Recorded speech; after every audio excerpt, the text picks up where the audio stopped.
faraones fueron los gobernantes de las antiguas dinastías egipcias entre el 3000 a.C. y el 30 a.C.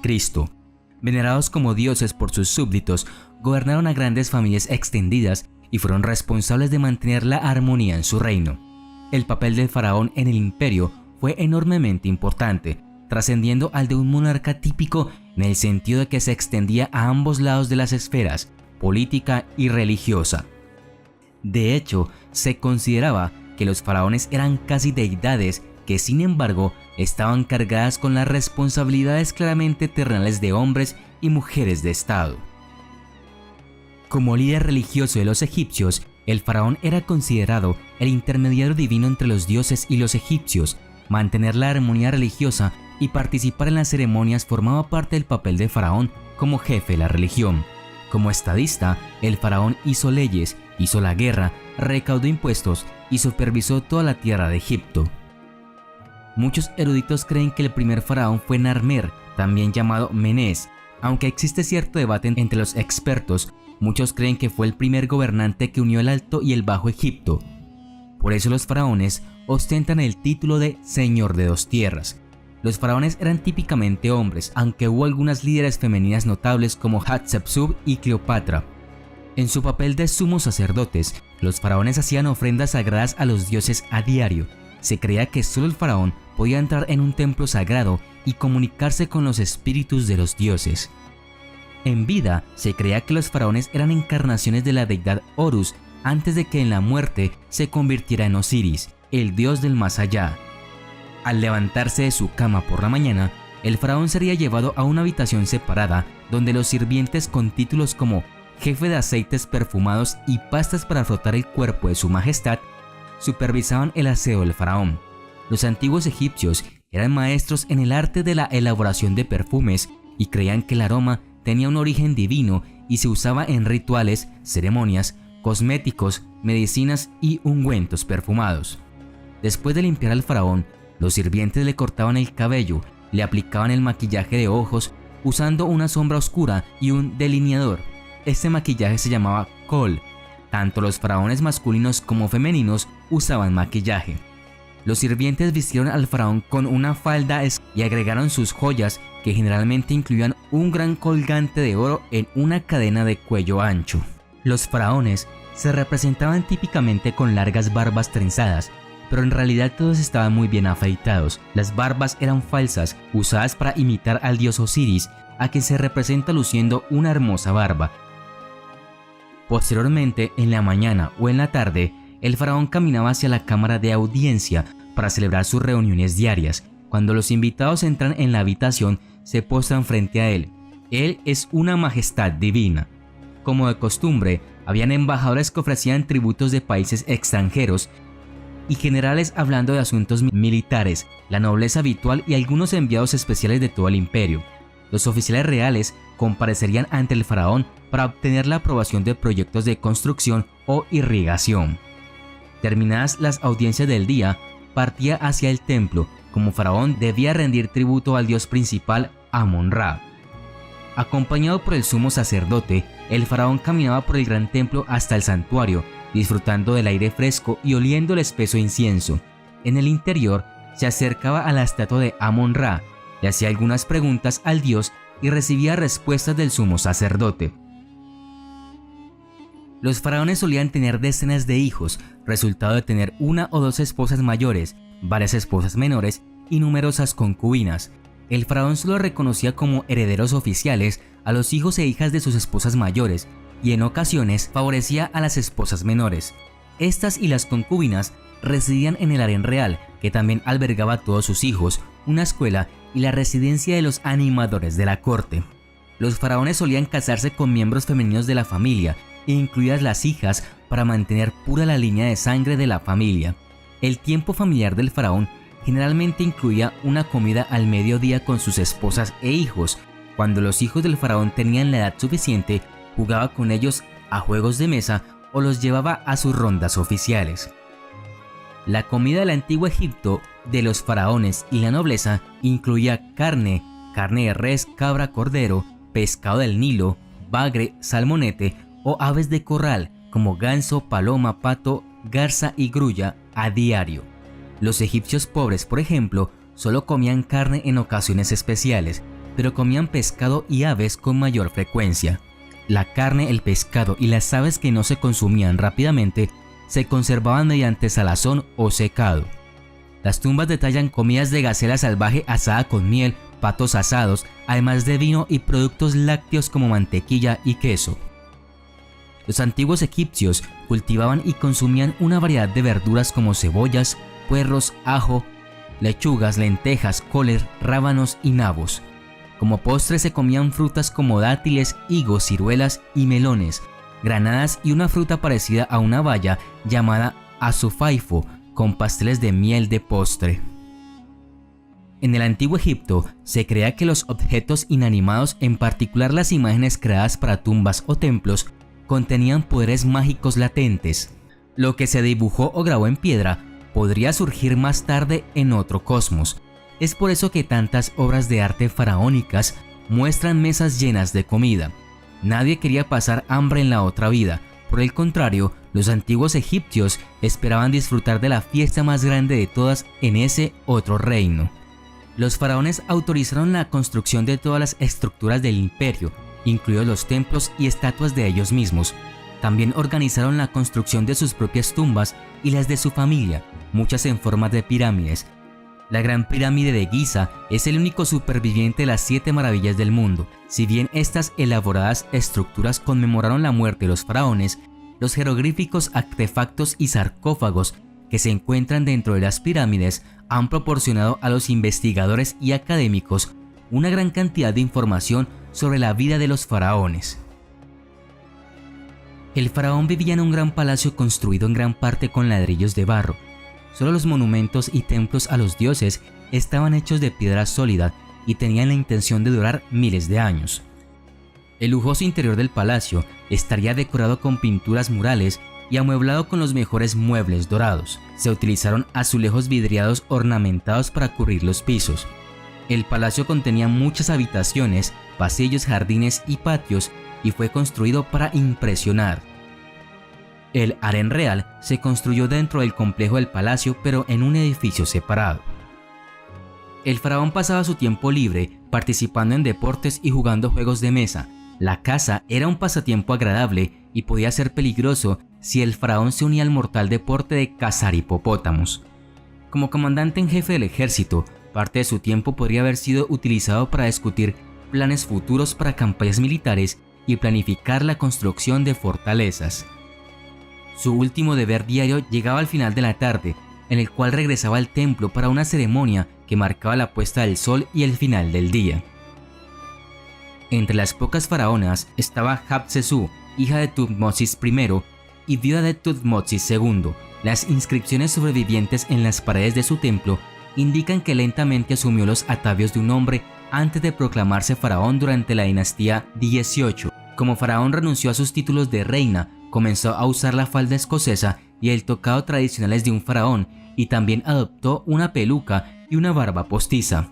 Es probable que Hatshepsut fuera atendida de la misma manera que los faraones varones, aunque por esclavas, y dirigiera los asuntos diarios tal como lo habían hecho su padre y su esposo.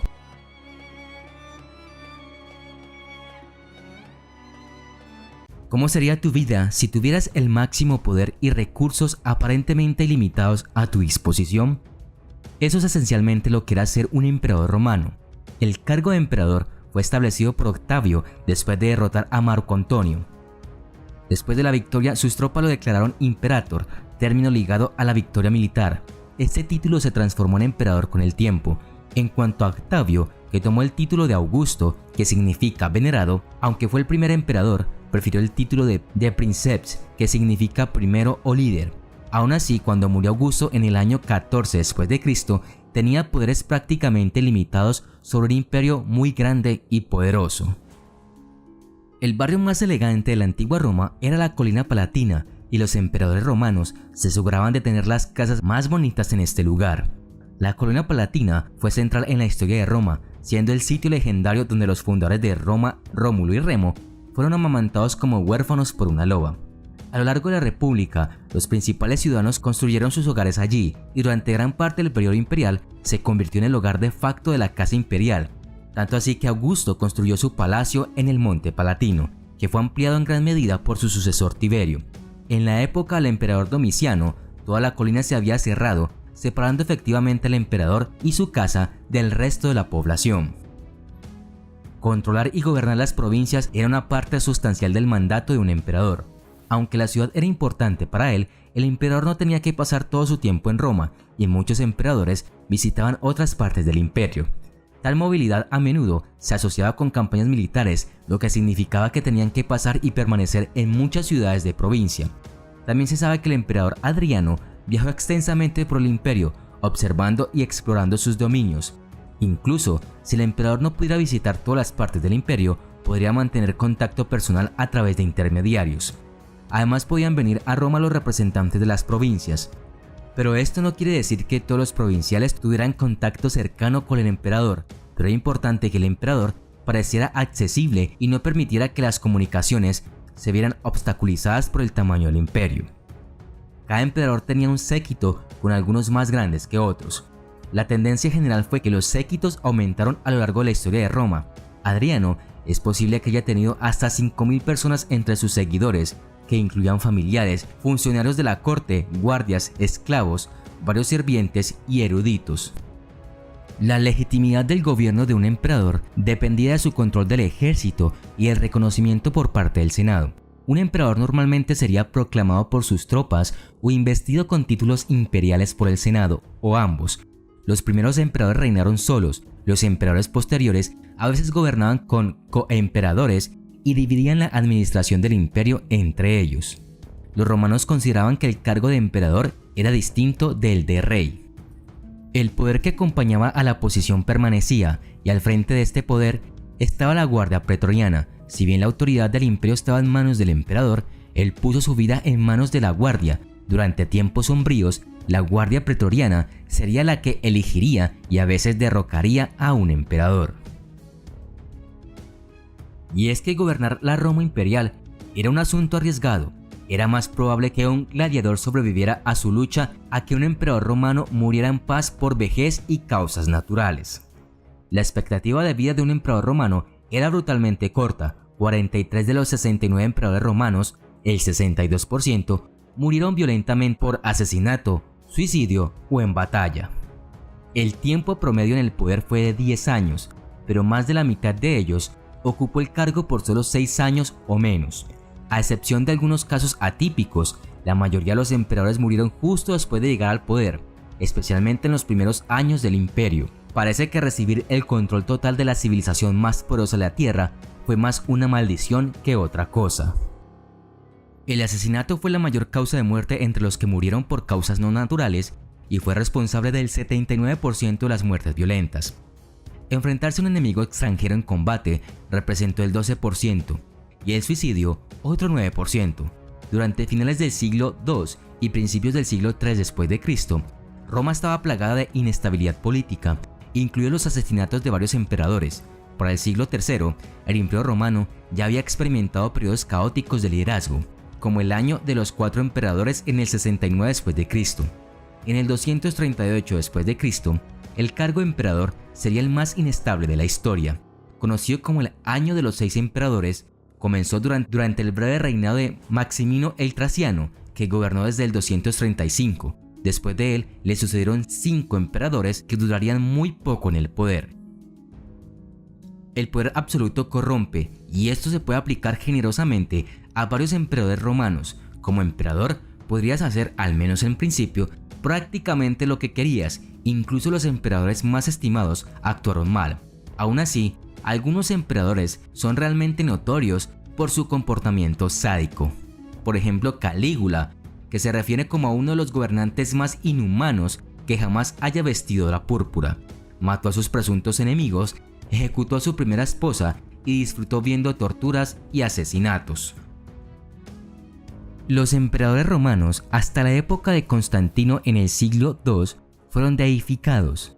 El culto al emperador se desarrolló incluso antes de Augusto, quien había presionado para que su tío abuelo Julio César fuera deificado después de su asesinato en el 44 a.C. Hacerlo era una forma de crear una creencia unificadora en todo el imperio.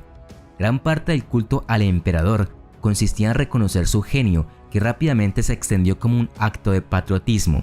Sin embargo, los emperadores generalmente eran adorados solo después de la muerte, ya que adorar a una persona viva como un dios no se consideraba aceptable en algunas provincias. También fue objetado por religiones monoteístas como el judaísmo y el cristianismo.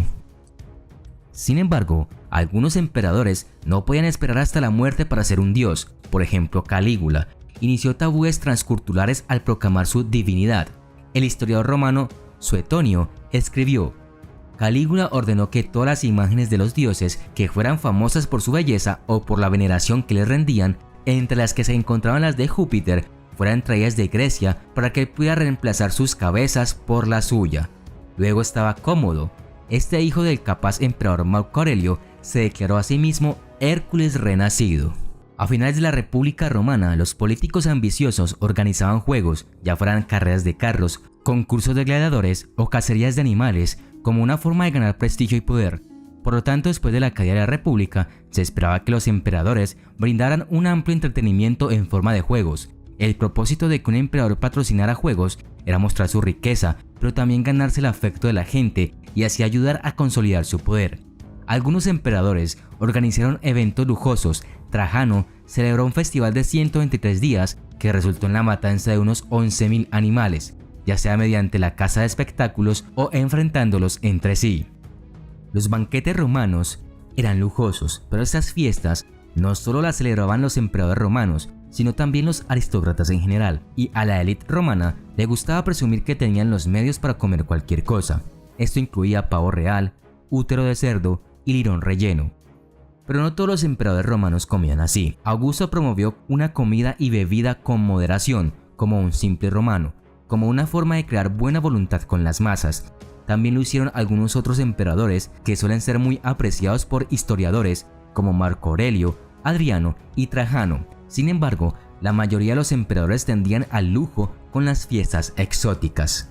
La forma tradicional de vestimenta romana era la toga, que era más o menos como una gran manta blanca que se doblaba sobre el usuario. Pero en un principio, la mayoría de los romanos probablemente no usaban togas a diario porque eran asuntos engorrosos.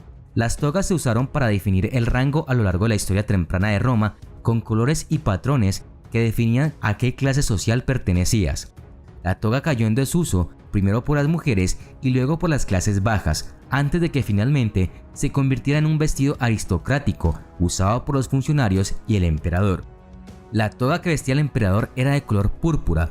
Esta tradición probablemente comenzó antes de que comenzara el imperio propiamente dicho, cuando Julio César comenzó a usar una toga púrpura sólida que pudo haber inventado él mismo o haber copiado los estilos de los antiguos reyes etruscos. Independientemente, el púrpura mostró riqueza y poder, ya que hacer el tinte fue un proceso tedioso en el que se recolectaron caracoles marinos y se hirvieron durante días en cubas de plomo. Por lo tanto, el color púrpura era caro. A causa de Julio César, los emperadores posteriores adoptaron el color púrpura como símbolo de su poder y majestad.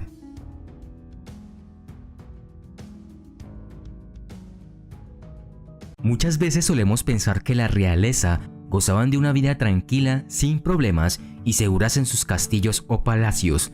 Pero cuando se trata de historia monárquica, es un verdadero juego de tronos. Reyes y reinas estaban bajo una amenaza casi constante de conspiración y destitución. Solo prosperaron los monarcas que demostraron fuerza, éxito militar y carisma. Otros se deterioraron lentamente o en algunos casos tuvieron un final sangriento. Morir en batalla. Durante siglos se esperaba que un monarca dirigiera las tropas en la batalla. Por supuesto, eso significaba que algunos de ellos estaban en peligro de perder la vida a manos del enemigo. Muchos de estos reyes murieron en el campo de batalla, como es el caso del rey James IV, quien murió en la batalla de Flodden el 9 de septiembre de 1513. Este rey escocés cruzó la frontera con un ejército de unos 30.000 hombres apoyados por artillería. Su misión era honrar su alianza con Francia y desviar tropas del principal ejército inglés que estaba en Francia bajo el mando de Enrique VIII. Al caer la noche, el ejército escocés fue aniquilado. James fue asesinado junto con al menos 10.000 de sus súbditos, incluidos altos funcionarios de la Iglesia y el Estado y muchos nobles. Los finales del siglo XV y principios del siglo XVI fueron de hecho tiempos sangrientos para los gobernantes. Ricardo III fue el último rey inglés en morir en la batalla de Bosworth Field en 1485. Fue asesinado por las fuerzas del aspirante a la corona Lancaster, Enrique Tudor, el futuro Enrique VII. Ricardo I de Inglaterra, el Corazón de León, murió durante un asedio en Francia en 1199. Guillermo I, el Conquistador, corrió una suerte similar y también sufrió heridas mortales mientras luchaba en Francia. Su predecesor, el rey Harold II, había sido asesinado en la batalla de Hastings por invasores normandos bajo el mando de William en 1066. Los nombres de muchos de los reyes muertos en conflicto siguen siendo famosos hasta el día de hoy.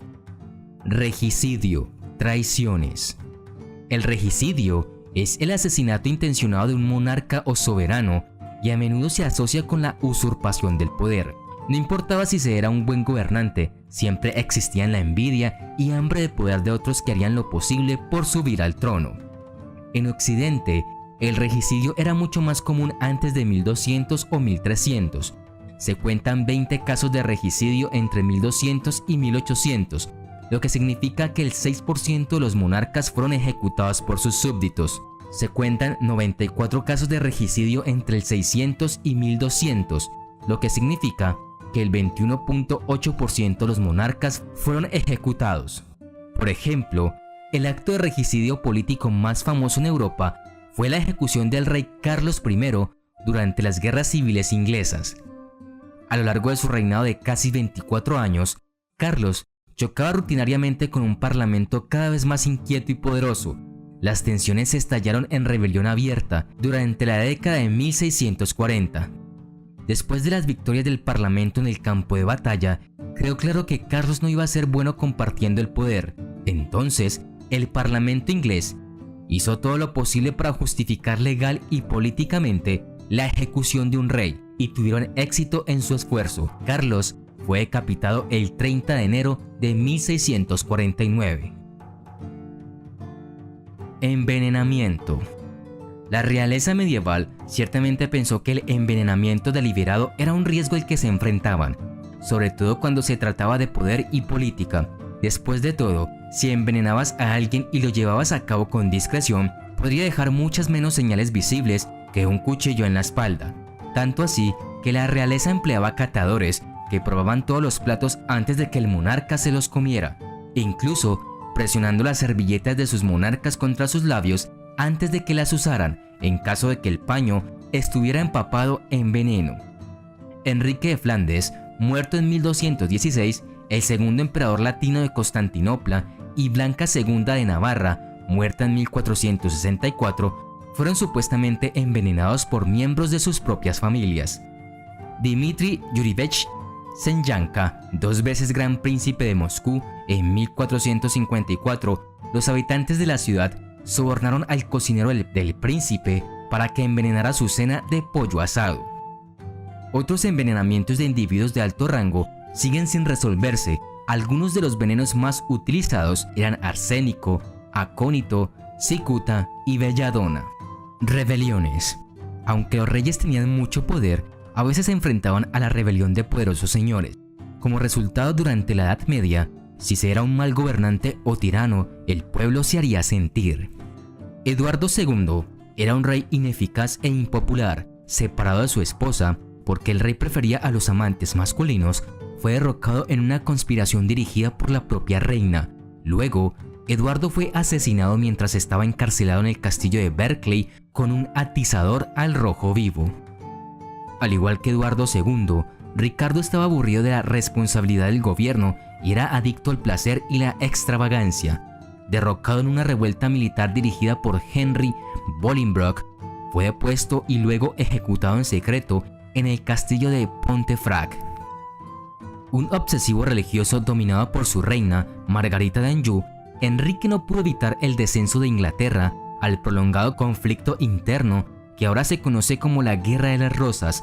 Derrocado en 1461, permaneció luchando para recuperar su poder hasta 1471, cuando después de haber sido brevemente restaurado al trono en un golpe de Lancaster, su ejército fue derrotado y fue capturado y ejecutado rápidamente.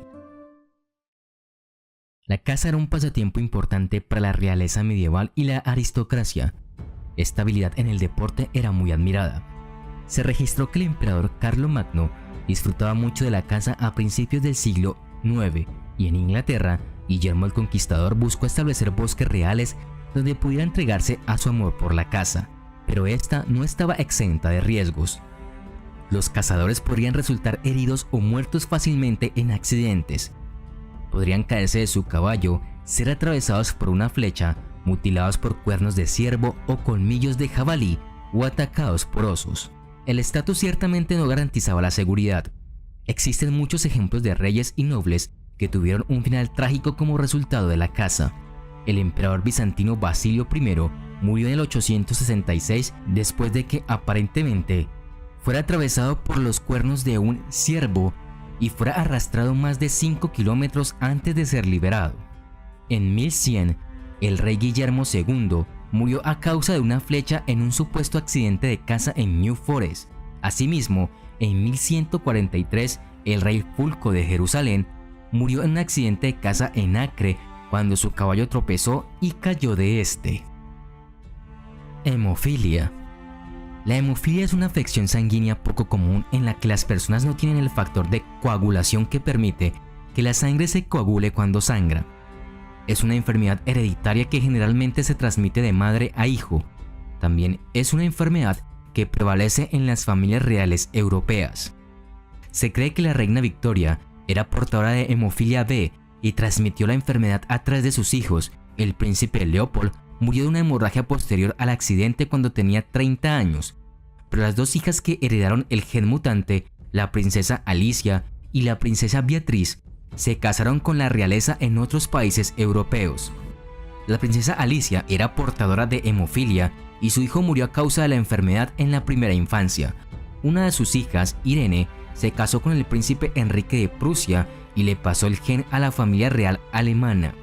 La segunda hija de Alicia, Alix, se casó con el zar Nicolás II de la familia real rusa. Desafortunadamente, todos los hijos de Alix y el zar murieron durante la Revolución Rusa, por lo que el gen mutante se detuvo allí. La hija de la princesa Beatriz, Victoria Eugenia, llevó la enfermedad a España cuando se casó con el rey Alfonso XIII. La pareja pasó a tener 5 hijos, una hija, portadora cuyos hijos no heredaron la enfermedad, y 4 hijos, 2 de los cuales tenían hemofilia. Ambos hijos con hemofilia murieron sin tener hijos. La podagra o gota aguda. El término se deriva de la palabra latina guta o gota y se refería a la creencia medieval predominante de que un exceso de uno de los 4 humores que en equilibrio se pensaba que mantenían la salud, bajo ciertas circunstancias caería o fluiría hacia una articulación, causando dolor e inflamación. La articulación afectada está caliente, hinchada y tan sensible que hasta el peso de la sábana puede parecer intolerable. A lo largo de la historia, la gota se ha asociado con alimentos ricos y con un consumo excesivo de alcohol, debido a que está claramente asociado con un estilo de vida que al menos en el pasado solo podían permitirse los ricos. La gota se ha denominado la enfermedad de los reyes. La condición fue frecuente entre los emperadores romanos y la sufrieron también Felipe II y el rey de Inglaterra, Enrique VIII.